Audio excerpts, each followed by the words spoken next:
Hello, and welcome to another episode of the English Learning Podcast. I'm your host, Jason, and today we're going to dive into something that many of us struggle with when learning English talking without overthinking. If you've ever found yourself hesitating, pausing, or constantly second-guessing yourself when speaking, you're not alone. Overthinking can be one of the biggest obstacles to speaking English fluently. But don't worry. We're here to help you break free from that habit and start speaking more naturally and confidently. Hi everyone, I'm Julia, and I'm so excited to be here with Jason today to talk about how to overcome that mental barrier that stops many learners from speaking freely in English. We've all been there feeling like we need to get it right or say it perfectly. But the truth is, the more we try to control every word, the harder it becomes to speak naturally. So, in today's episode, we'll be sharing some useful tips and tricks to help you stop thinking too much and start talking like a pro. Exactly! Today, we'll talk about why overthinking happens, how it affects our fluency, and most importantly, what we can do to start speaking English naturally without the constant mental editing. Whether you're a beginner or an intermediate learner, these strategies will help you get one step closer to thinking in English and speaking with confidence. And we'll also share some simple, everyday activities that you can do to help train your brain to speak without hesitation. So, stay with us until the end because you won't want to miss these tips. Let's jump right in. All right, let's kick things off by talking about overthinking. So, what does it actually mean to overthink when speaking English? For many learners, it's that moment when you're about to say something and your mind starts racing. You wonder if your grammar is correct, if the pronunciation is right, or if you're using the correct word. Suddenly, what should be a simple conversation turns into a mental battle. Sound familiar? Absolutely, Jason. I think a lot of learners experience this. They're so focused on getting everything perfect that they end up frozen, not knowing what to say or even how to say it. It's like the mind is filled with too many thoughts, and instead of speaking freely, you end up second-guessing every word before you say it. Exactly. And this overthinking actually makes it harder to speak fluently. It leads to hesitation and can make conversations feel awkward. The goal is to speak more naturally, but overthinking holds us back from that flow. So, why does this happen in the first place? Well, there are a couple of reasons. First, many learners are afraid of making mistakes. They worry about being judged, so they focus too much on speaking perfectly. Another reason is the fear of not being understood, so they'll spend extra time choosing the right words or thinking about how to pronounce them. It's completely normal, but it's also one of the biggest barriers to speaking without hesitation. Yeah, that's a good point. It's that fear of judgment and perfectionism that often causes people to overthink. But the problem is, the more we try to avoid mistakes, the more we delay speaking, which ends up making us less fluent. It's like a cycle. The more we think about it, the more we struggle. Right, and it's important to remember that everyone makes mistakes, even native speakers. The key is not to focus on being perfect, but rather on communicating your ideas clearly and confidently. After all, English is a tool for communication, not a test of your knowledge of every rule. Exactly, Julia. And I think this is a big mindset shift that learners need to make.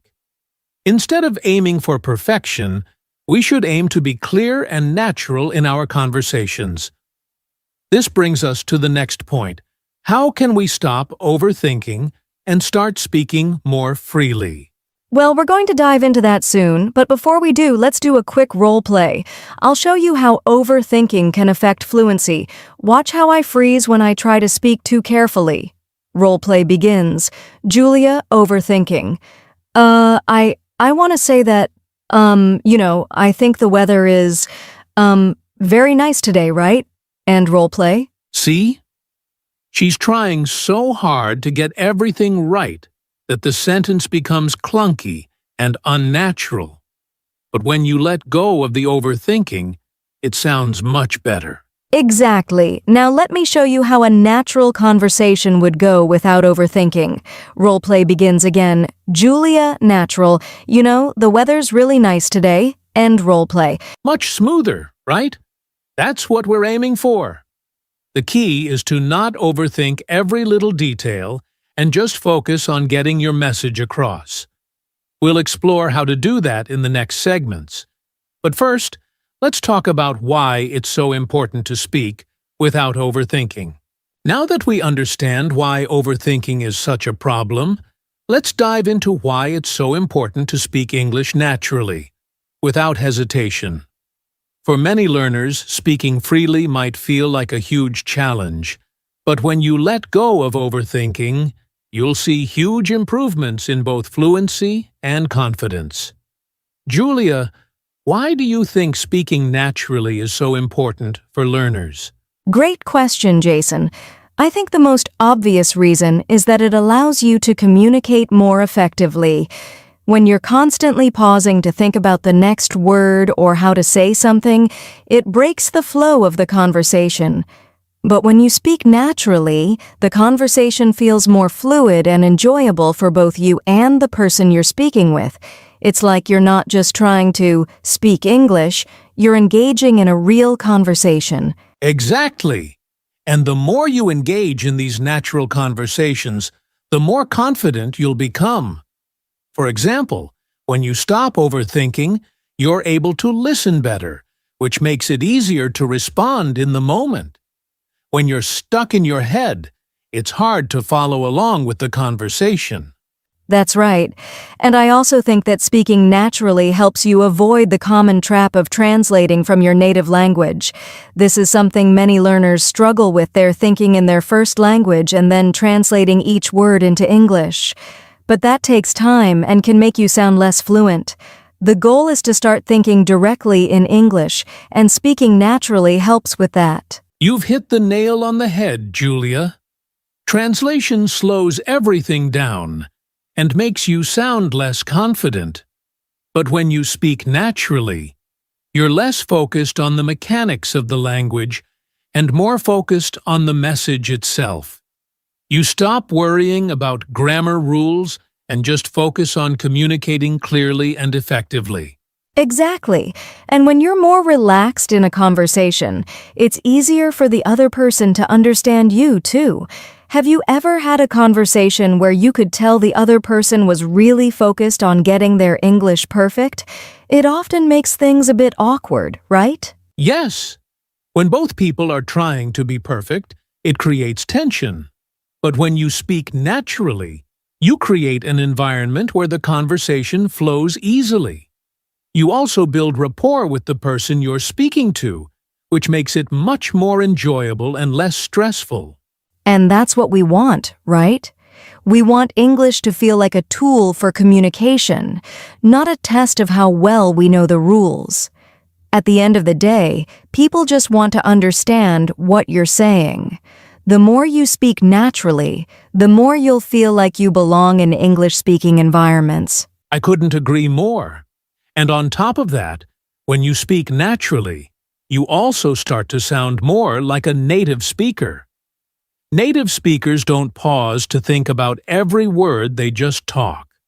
By practicing speaking naturally, you can get closer to that level of fluency. Exactly. It's not about being perfect. It's about being able to express yourself in a way that feels authentic, and the more you practice, the more natural it will feel. Speaking naturally also helps you stay engaged and connected in conversations, which is what we all want. Absolutely, Julia. So, now that we know why it's so important to speak naturally, let's move on and talk about the mental blockages that often stop learners from speaking freely.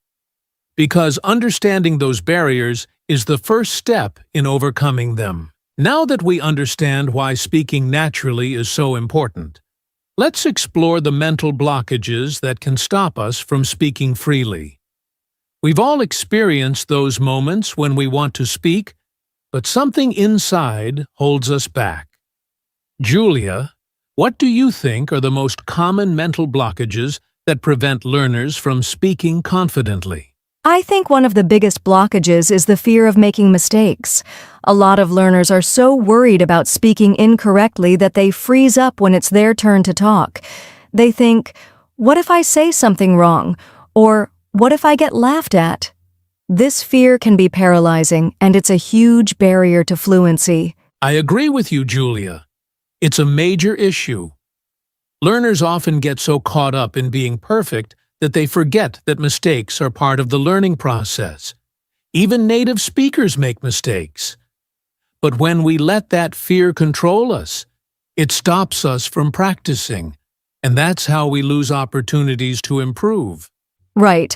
And another mental barrier that can prevent us from speaking freely is the fear of judgment. Many learners worry about how others will perceive them, whether it's their accent, their grammar, or their vocabulary. They're so focused on how they look to others that they forget to just focus on the conversation itself. That's another great point. The fear of judgment makes us self-conscious, and that makes us hesitate. But in reality, most people are understanding and patient. They're not focused on your mistakes. They're focused on your message. And even if someone corrects you, it's a learning opportunity, not something to be afraid of. Exactly. Another mental barrier I often see is perfectionism.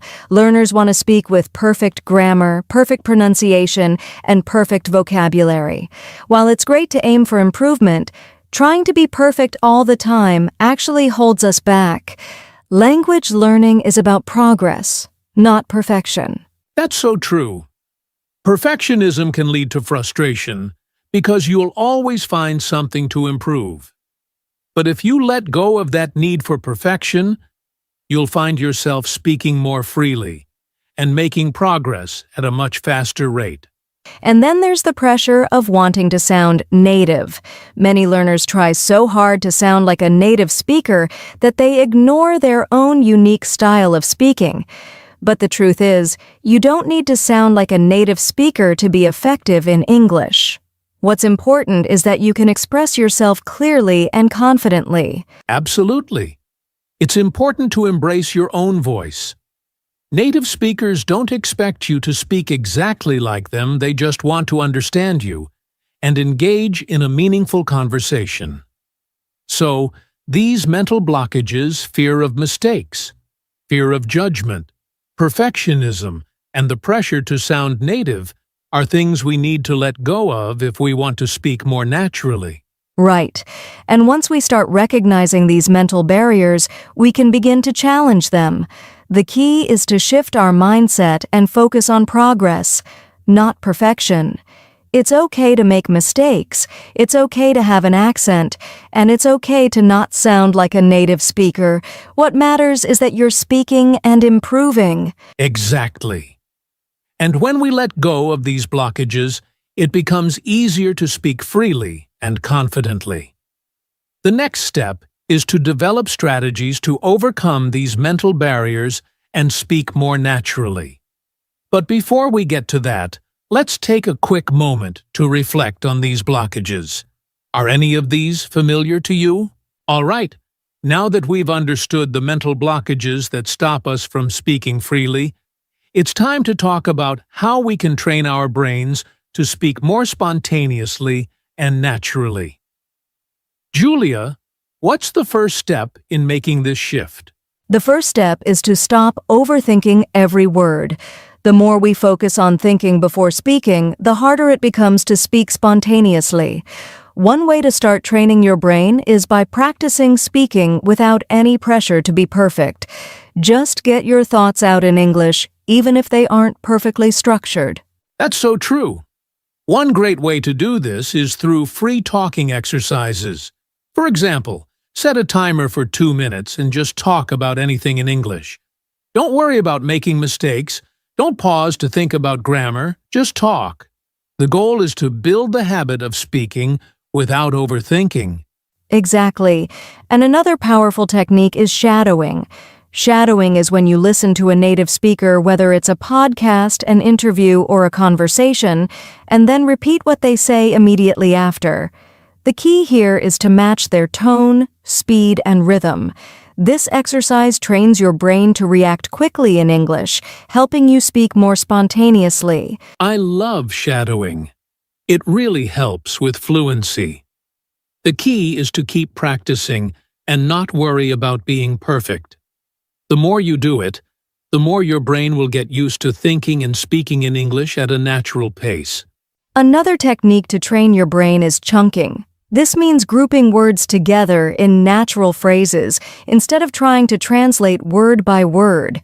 For example, instead of thinking, "I want to go to the store now," think of it as one chunk. "I want to go to the store now." This helps your brain process language faster and helps you sound more natural. Great point, Julia. Chunking is a game changer. It reduces the time your brain spends thinking about individual words, which lets you speak more fluidly. A good practice for chunking is to listen to short clips of conversations, then try to repeat them in the same way, paying attention to how the words flow together. And let's not forget about mental rehearsal. This is when you mentally practice conversations in your head before having them. For example, if you know you're going to meet someone and have a conversation in English, you can mentally run through the key phrases or topics you might talk about. This helps you feel more prepared and confident when the actual conversation happens. Mental rehearsal is super useful, especially when you know you'll have to speak in a particular situation, like at work or while traveling. By visualizing the conversation beforehand, you can reduce anxiety and be more comfortable speaking spontaneously. Right. And lastly, real-time conversations are essential for training your brain to speak spontaneously. This means actively participating in conversations with others, even if it's just small talk. It doesn't matter if you're speaking with a language partner or a friend. The more you practice in real-life situations, the easier it becomes to think and speak in English without pausing to think. Exactly. And remember, it's all about consistency. You don't need to speak perfectly every time, but the more you practice these techniques, the quicker your brain will adjust to thinking in English and speaking spontaneously. That's right. So, to sum up, training your brain for spontaneous speaking involves letting go of the need for perfection, practicing free talking, shadowing native speakers, using chunking, mentally rehearsing conversations, and engaging in real-time conversations. All of these techniques help your brain process and respond quickly in English.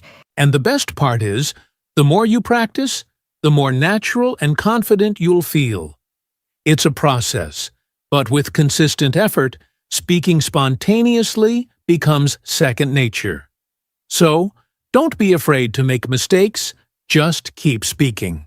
So far, we've covered how to train your brain for spontaneous speaking, but let's take it one step further. Julia, what are some everyday activities that can actually help improve our natural speaking skills? I love this question, Jason. The truth is, we don't always need formal lessons to improve our speaking. Everyday activities are great opportunities to practice English naturally.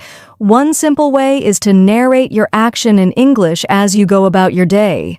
For example, if you're making breakfast, you can say to yourself, "I'm cracking the eggs. Now I'm heating the pan. I need to add some salt." It's like having a personal commentary while doing things. That's a great way to practice. And it's so natural. You don't have to sit down and study. Just talk about what you're doing in English as you do it. Another activity I recommend is describing what you see around you. For example, if you're walking in a park or on a bus, look around and describe the things you see in English. You can say, "The trees are green, the sky is cloudy, there's a man reading a newspaper." This helps you improve your vocabulary and build your confidence when describing things. Exactly. And there's another great activity that many learners overlook: listening and repeating while doing household chores. You can listen to podcasts or YouTube videos in English while washing dishes, folding laundry, or even cleaning. Try to repeat what the speakers say after hearing them. This way you're practicing listening and speaking at the same time, and it's effortless because you're already doing something else. I love multitasking in this way. It makes learning feel less like a chore and more like part of your routine. Another everyday activity that's perfect for improving speaking is engaging in small talk with people around you. Whether it's with a friend, a colleague, or even someone at the grocery store, make an effort to start simple conversations in English. Even if it's just saying, "Hi, how are you?" or "The weather is nice today." These little exchanges help you become more comfortable with real-world conversations. Absolutely. And don't forget about thinking in English. Whenever you're alone, try to think through your day or your plans in English. For example, when you're deciding what to have for lunch, think about it in English. What should I eat? Maybe I'll have a sandwich. I'll go to the kitchen and grab some bread. This helps you break the habit of translating from your native language and encourages thinking directly in English. Great point, Julia. Thinking in English is a game changer when it comes to fluency. One last activity I want to mention is watching movies or TV shows in English, but with a twist: pause the movie and try to repeat the dialogue. It's a fun way to practice natural expressions, slang, and the rhythm of speech. You can even mimic the actor's body language and tone to make your speaking more lively and expressive. Yes, that's such a fun way to learn. Watching TV shows or movies lets you hear how native speakers really talk with all the informal language, contractions, and humor. It's a great way to build your understanding of natural, everyday speech. So, there you have it, some simple, everyday activities you can incorporate into your routine to improve your English speaking naturally. By narrating your actions, describing what you see, listening and repeating, engaging in small talk, thinking in English, and even watching TV shows, you're constantly practicing and building your fluency without even realizing it. Exactly. The key is to find ways to speak English every day, even in small moments. The more you practice in real-life situations, the more natural and confident you'll become. So, don't worry about finding extra time for speaking practice, just use the moments you already have. And remember, the more you do it, the easier it gets. Now that we've talked about how to train your brain for spontaneous speaking and how to use everyday activities to practice, let's dive into the big question. Why is speaking English without thinking so important? Julia, what are the benefits of speaking English naturally and without overthinking? Great question, Jason. One of the biggest benefits of speaking without thinking is that it increases your fluency. When you're not constantly pausing to find the right word or structure a sentence, you can speak more smoothly and naturally. This leads to quicker conversations and less hesitation, which is essential for building fluency. That's true. And along with fluency, confidence plays a huge role. When you speak naturally, without worrying about making mistakes or getting everything perfect, you start to feel more confident in your abilities. Confidence is key when it comes to speaking a new language, and it really boosts your motivation to keep practicing. Exactly, Jason. And another major benefit is that speaking without thinking helps you react and respond quickly in conversations. This is especially important in real-life situations, like job interviews or when you're traveling. The more you practice thinking and speaking quickly in English, the easier it will be to respond without hesitation in a conversation. Right. And don't forget that by speaking naturally, you also improve your listening skills. When you stop overthinking, you become more focused on the flow of the conversation. You listen better and can pick up on the little details that native speakers often use, such as slang. idiomatic expressions, or tone changes. This, in turn, makes you a better communicator overall. Yes, and there's something really special about connecting with others when you speak naturally. When you stop overthinking every word, you start sounding more like a native speaker, which helps you connect on a deeper level with people. You can be more expressive, use more natural body language, and the person you're talking to will respond positively to that. Definitely. And that leads to the final benefit I want to mention: enjoying conversations. When you're not constantly worried about grammar, vocabulary, or perfect pronunciation, you can actually enjoy the conversation more. It becomes less about what you're saying and more about the connection with the person you're talking to. That's right. You'll find yourself enjoying your conversations and learning without stress. And ultimately, the more you speak without thinking, the better you'll get at understanding and using English in your daily life. So, to sum it up, the benefits of speaking English without thinking are huge. You'll become more fluent, confident, quick in conversation, and more connected with others. Plus, you'll enjoy the process of learning much more. Absolutely. And the more you practice speaking without overthinking, the more natural it becomes. So, don't be afraid to speak freely and make mistakes. That's part of the journey to fluency. Well, that wraps up today's episode on how to speak English without thinking. We've covered everything from training your brain for spontaneous speaking, to using everyday activities for practice, to the many benefits of speaking naturally. Julia, do you have any final thoughts for our listeners? I think the most important thing to remember is that speaking English naturally takes time and practice. Don't be hard on yourself if you make mistakes. The goal is to keep speaking and learning, and over time you'll become more confident and fluent. The more you practice speaking without overthinking, the more natural it will feel. Exactly. And remember, practice is key. Start incorporating small speaking activities into your daily routine, whether that's talking to yourself, describing things around you, or having short conversations in English. The more you speak, the easier it will get. Absolutely. And don't forget to listen to native speakers' podcasts, movies, and conversations are all great ways to absorb the natural rhythm and flow of English. You'll be surprised how much your speaking improves when you just let go and talk. Before we finish, if you've enjoyed today's episode and found these tips helpful, we'd love for you to leave a comment below or give us a thumbs up. And don't forget to subscribe to our channel so you never miss an episode of the English Learning Podcast. And if you have any questions or topics you'd like us to cover in future episodes, let us know in the comments. We'd love to hear from you and help you with your English learning journey. Thanks so much for listening today. Keep practicing, stay confident, and remember, the more you speak without thinking, the more natural and fluent you'll become. We'll see you in the next episode.